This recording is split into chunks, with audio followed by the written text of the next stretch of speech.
하나님의 말씀은 요한복음 2장 5절부터 11절을 같이 읽겠습니다.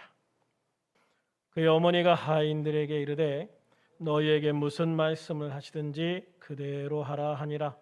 거기에 유대인의 정결 예식을 따라 두세 통 드는 돌 항아리 6이 놓였는지라. 예수께서 그들에게 이르시되 항아리에 물을 채우라 하신즉 아귀까지 채우니 이제는 떠서 연회장에게 갖다 주라 하심에 갖다 주었더니 연회장은 물로 된 포도주를 맛보고도 어디서 났는지 알지 못하게 물떠온 하인들은 알더라. 연회장이 신랑을 불러 말하되 사람마다 먼저 좋은 포도주를 내고 취한 후에 낮은 것을 내거늘 그대는 지금까지 좋은 포도주를 두었도다 하니라. 예수께서 이 첫 표적을 갈릴리 가나에서 행하여 그의 영광을 나타내심에 제자들이 그를 믿으니라. 아멘. 할렐루야. 오늘도 주님의 놀라운 은혜와 능력이 함께하는 복된 밤이 되기를 우리 주님의 이름으로 축원합니다.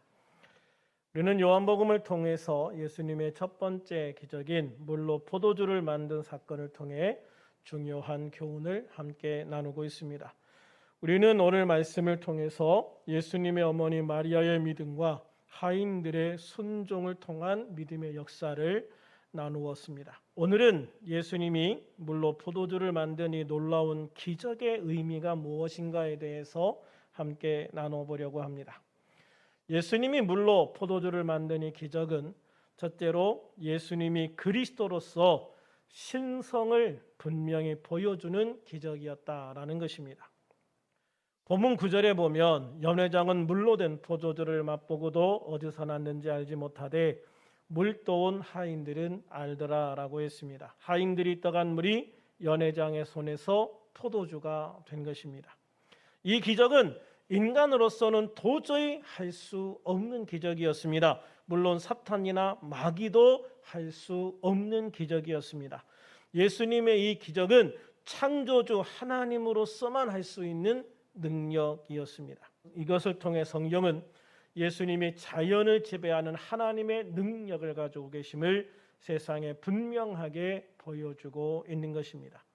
물론 이것은 예수님이 천지를 창조하시고 모든 만물을 주관하시는 하나님과 하나이신 온전한 하나님이심을 보여주는 단편적인 모습에 불과합니다.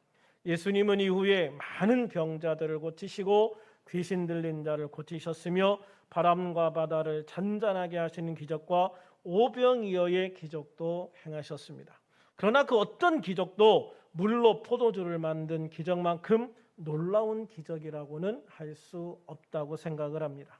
물의 성질을 완전하게 변형시켜 포도주를 만든 것은 세상을 창조하신 창조주의 능력으로서만 가능하기 때문입니다. 그렇기 때문에 예수님은 물을 포도주로 변하게 하신 기적을 통해서 세상을 위한 메시아, 즉 그리스도의 사역을 시작하시면서 당신이 창조주 하나님과 동일하신 하나님이심을 분명하게 선포하신 것입니다. 그러므로 우리가 믿고 섬기는 예수님은 창조주 하나님의 유일하신 아들이심과 동시에 바로 그 하나님과 하나이신 온전한 하나님이시라는 것을 믿고 주님의 그 능력 아래 순종하여 날마다 이러한 놀라운 기적이 함께하는 기적의 주인공들이 될 수 있기를 우리 주 예수님의 이름으로 축원합니다. 예수님이 물로 포도주를 만든 이 기적은 둘째로 주님은 우리의 결핍을 채우시는 놀라운 은혜를 베푸시는 하나님이심을 세상에 선포하신 기적입니다. 혼인잔치에 포도주가 떨어졌다는 것은 혼인의 기쁨이나 축하의 기쁨 모두를 파국으로 몰고 가는 요인이 됩니다. 그리고 이것은 혼인집의 큰 수치가 되고 하객들의 축복을 저주로 변하게 할 수 있는 위험한 상황이기도 했습니다. 그러나 예수님께서 물이 포도주로 변하게 하심으로 혼인집과 하객들 모두에게 큰 기쁨을 더해 주셨습니다. 절망적인 상황을 기쁨과 행복이 넘치는 상황으로 바꾸어 주신 것입니다. 이것이 바로 주님께서 우리의 결핍을 채우시는 첫 번째 기적이었던 것입니다. 요한복음 16장 23절 24절에서 예수님은 그 날에는 너희가 아무것도 내게 묻지 아니하리라. 내가 진실로 진실로 너희에게 이르노니 너희가 무엇이든지 아버지께 구하는 것을 내 이름으로 주시리라. 지금까지는 너희가 내 이름으로 아무것도 구하지 아니하였으나 구하라 그리하면 받으리니 너희 기쁨이 충만하리라 라고 말씀을 하셨습니다. 그렇습니다. 우리가 예수님의 이름으로 기도하지 않으면 받을 것도 없습니다. 우리가 예수님의 이름으로 기도하면 하나님 아버지께서는 예수님의 이름으로 우리의 부족함을 채워주시겠다라고 약속을 하셨습니다. 주님은 마태복음 7장 7, 8절에서 구하라 그리하면 너희에게 주실 것이요 찾으라 그리하면 찾아낼 것이요 문을 두드리라 그리하면 너희에게 열릴 것이니 구하는 이마다 받을 것이요 찾는 이는 찾아낼 것이요 두드리는 이에게는 열릴 것이니라 라고 말씀을 하셨습니다. 주님은 우리에게 구하고 찾고 두드리라는 표현을 통해서 적극적으로 기도하는 성도의 자세를 강조하고 계시는 겁니다. 우리 주님은 우리의 부족함을 채우시되 우리가 기대한 것보다 더 놀라운 것으로 더 좋은 것으로 채워주십니다. 본문 10절에 보면 연회장은 사람마다 먼저 좋은 포도주를 내고 취한 후에 낮은 것을 내거늘 그대는 지금까지 좋은 포도주를 두었도다 라고 말합니다. 이 말씀은 주님이 주시는 것은 이전 것보다 훨씬 더 좋은 것으로 주신다는 것을 확실하게 보여주시는 겁니다. 이것이 주님이 우리에게 베푸시는 절대적인 은혜입니다. 마태복음 7장 9절에서 11절에 보면 예수님이 기도를 가르치시면서 너희 중에 누가 아들이 떡을 달라 하는데 돌을 주며 생선을 달라 하는데 뱀을 줄 사람이 있겠느냐? 너희가 악한 자라도 좋은 것으로 자식에게 줄 줄 알거든 하물며 하늘에 계신 너희 아버지께서 구하는 자에게 좋은 것으로 주시지 않겠느냐라고 말씀을 하십니다. 그렇습니다. 우리 하나님 아버지께서는 우리가 구하는 것보다 항상 더 좋은 것을 주시는 하나님 아버지이신 것을 믿으시기를 바랍니다. 예수님이 물로 포도주를 만드니 기적은 세 번째로 하나님의 영광을 나타내기 위함이었습니다. 본문 11절에 보면 예수께서 이 첫 표적을 갈릴리 가나에서 행하여 그의 영광을 나타내심에 제자들이 그를 믿으니라라고 했습니다. 하나님의 영광은 인간의 삶 속에 하나님의 뜻이 성취되었을 때 나타납니다. 인간의 삶을 의미 있게 하고 긍정적이며 희망적이게 함으로써 하나님의 영광을 이 땅에 나타내 보이시는 겁니다. 인간의 삶을 가장 의미 있게 하고 긍정적이고 희망적이게 하는 대표적인 것이 바로 남자와 여자의 결혼입니다. 이 결혼을 통해 서로 의지하고 부족함을 채워 성공적인 삶을 살아가게 할 뿐만 아니라 자녀를 낳아 하나님의 뜻을 세상에 이어가게 하는 가장 귀한 행사이기 때문입니다.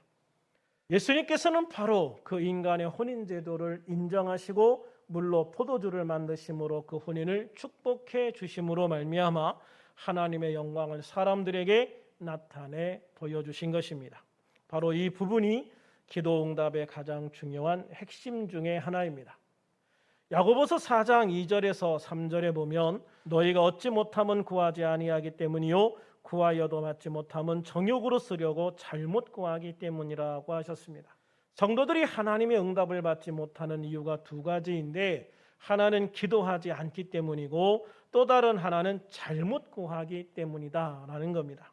우리가 기도하되 잘못 구하는 것은 바로 우리의 정욕으로 쓰려고 구하기 때문이다라고 말씀하고 있어요. 쉽게 말하면 자기 욕심 때문에 하는 기도는 응답이 되지 않는다라는 것입니다. 자기 욕심을 따라 기도한다는 것은 하나님의 뜻과 다르다는 것을 의미합니다. 하나님의 뜻은 하나님의 백성들 모두를 구원받게 하는 것입니다. 하나님의 백성들 모두를 천국까지 잘 이끌어 가시는 것이 하나님의 뜻입니다. 그러기 위해서 하나님은 하나님의 백성들이 죄의 길로 가지 않게 하시고 하나님의 백성들이 의의 길로 하나님의 축복을 받는 길로 하나님의 은혜를 받는 길로 가도록 인도하십니다. 그러나 사람의 정욕은 자기의 욕심을 위하여 다른 사람들에게 해를 입혀도 상관이 없습니다. 자기의 욕심을 위하여 하나님께 죄를 지어도 상관없습니다. 자기의 욕심을 위하여 사탄 마귀를 이롭게 해도 상관이 없습니다. 그러니 하나님은 그런 사람의 기도에 응답하실 수가 없는 것입니다. 그러므로 우리는 하나님의 영광을 나타내는 그런 기도를 해야 될 줄로 믿습니다. 하나님의 영광을 나타내는 기도는 하나님이 기뻐하시는 기도입니다. 하나님이 축복하실 만한 기도입니다. 믿는 자들의 결혼과 같이 하나님이 기뻐하시고 축복하실 만한 기도를 할 때 주님은 이 기도를 기뻐 응답하시고 이 기도를 통해 세상에 하나님의 영광을 나타내 보이게 되실 줄로 믿습니다. 예수님이 물로 포도주를 만든 이 기적은 네 번째로 사람들에게 믿음을 주기 위한 기적이었습니다. 예수님이 이 기적을 행하신 때는 예수님이 사역을 시작하신 초기입니다. 예수님은 이제 침례 요한에게 침례를 받으시고 광야에서 40일 금식 기도를 하신 후에 마귀의 시험을 이기시고 침례 요한에게 돌아와 몇몇 제자들을 얻게 되어 고향에 돌아온 것입니다. 그러므로 지금까지 예수님의 제자들조차 예수님에 대한 믿음이 확고하지 못한 상태였습니다. 이제까지 선지자로 또 스승으로 따랐던 침례 요한의 강력한 추천이 있었지만 예수님을 따르는 제자들은 아직까지도 예수님에 대한 분명한 확신이 부족한 때였다라고 하는 것이죠. 그런데 이 혼인잔치에서 예수님이 물을 포도주가 되게 하는 기적을 바로 눈앞에서 보게 된 거예요. 그 물을 떠다 준 하인들도 그 사실을 분명하게 알았지만 또한 예수님의 제자들도 그 사실을 분명하게 보았던 거예요. 예수님의 어머니 마리아가 예수님께 이 혼인잔치에 포도주가 떨어졌다고 말하는 것을 보았고 들었습니다. 예수님이 하인들에게 발 씻는 항아리 6에 물을 채우라고 지시하는 것을 보았습니다. 그 항아리에 물을 떠다 연회장에게 갖다 주라고 하는 것도 보았습니다. 그리고 그 물을 마신 연회장이 이전보다 더 좋은 포도주를 가져왔다고 극찬하는 것도 보았습니다. 이 모든 것을 바로 눈앞에서 본 제자들은 비로소 예수님을 온전히 메시아로 믿게 되었다고 기록하고 있습니다. 그렇습니다. 모든 기적이 사람들에게 믿음을 심어주지는 못합니다. 그러나 어떤 기적은 사람들에게 확실한 믿음을 심어주는 것을 볼 수가 있습니다. 아프리카의 성자라 불린 리빙스톤 선교사가 있습니다. 한 번은 아프리카 밀림 속을 지나가다가 큰 사자를 만나게 되었다고 합니다. 자기 앞에서 으르렁 하면서 노려보는 사자를 보고 이제는 죽었구나 라고 생각해서 주여 내 영혼을 주님 앞에 부탁하나이다 라고 기도를 하고 그냥 사자에게 잡혀먹힐 순간만 기다리고 있었습니다. 왜냐하면 그 사자 앞에서 도망가는 것 자체가 불가능했기 때문입니다. 그런 후에 사자가 앞발로 내리치는 것을 느끼고 그대로 낮아빠지면서 정신을 잃었습니다. 그런데 조금 후에 정신을 차려보니 그 사자가 여전히 그대로 자신을 내려보고 있더랍니다. 그리고 이상하게도 그 사자는 아무런 행동도 하지 않고 어슬렁어슬렁 그냥 그 자리를 떠나버리더라는 것이죠.